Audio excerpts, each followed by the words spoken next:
செங்கல்பட்டு மாவட்டம் மாமல்லபுரத்தில் முதலமைச்சர் மு.க.ஸ்டாலின் தலைமையில் நடைபெற்று வரக்கூடிய பயிற்சி கூட்டத்தில் பங்கேற்கும் திமுக நிர்வாகிகளுக்கான சைவ மற்றும் அசைவ உணவுகள் ஏற்பாடு செய்யப்பட்டிருக்கிறது.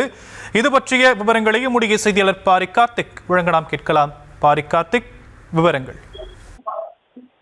வணக்கம். திமுகவுடைய இந்த பயிற்சி கூட்டத்தில் பங்கேற்றவர்களுக்கு சைவம் மற்றும் அசைவ விருந்துகள் பரிமாறப்பட்டிருக்கிறது. குறிப்பாக திமுக சார்பில் கிட்டத்தட்ட 2500 பேர் கலந்து கொண்டார்கள். அவர்கள் அனைவருக்குமே அசைவம் மற்றும் சைவம் என விதவிதமாக சமையல் தற்போது தயார் செய்யப்பட்டு அவர்களுக்கு வைக்கப்பட்டு வருகிறது. அதன் அடிப்படையில் சைவ உணவாக malai khoya sweet, rose rasmalai, malpua sweet மற்றும் கத்திரிக்காய் மூக்கடலை, வேர்க்கடலை முந்திரி சாப், உருளைக்கிழங்கு கூட்டு, பட்டாணி வறுவல், மலப்பார் அவியல், முந்திரி பக்கோடா, வெஜ் எறா சிவை, வெஜ் மட்டன் பிரியாணி, வெங்காய பச்சடி, rumali roti, paneer butter masala, coin parotta, veg mutton gravy, white rice, sambar, Thanjavur வத்த குழம்பு, மிளகு ரசம், தயிர், அப்பளம், ஊறுகாய் என பல வகை சைவ உணவுகளும், மட்டன் பிரியாணி, இறால் தொக்கு, சிக்கன் கபாப், பிரெட் அல்வா, தயிர் பச்சடி, சிக்கன் 65,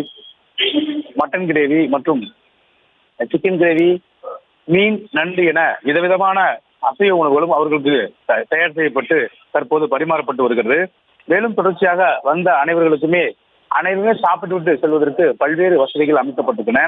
கிட்டத்தட்ட நின்று சாப்பிடுவது பப்பை திட்டத்தின் அடிப்படையில் கிட்டத்தட்ட 30 கவுண்டர்களும், அதே போல அமர்ந்து சாப்பிடுவதற்கு பிரத்யேகமாக தனி இடமும் அமைக்கப்பட்டிருக்கிறது. அதன் அடிப்படையில் தான் தற்போது வந்த அனைவருமே சைவ மற்றும் அசைவ உணவுகளை மகிழ்ச்சியாக சாப்பிட்டு விட்டு சென்றார்கள். விவரங்களுக்கு நன்றி பாரி கார்த்திக்.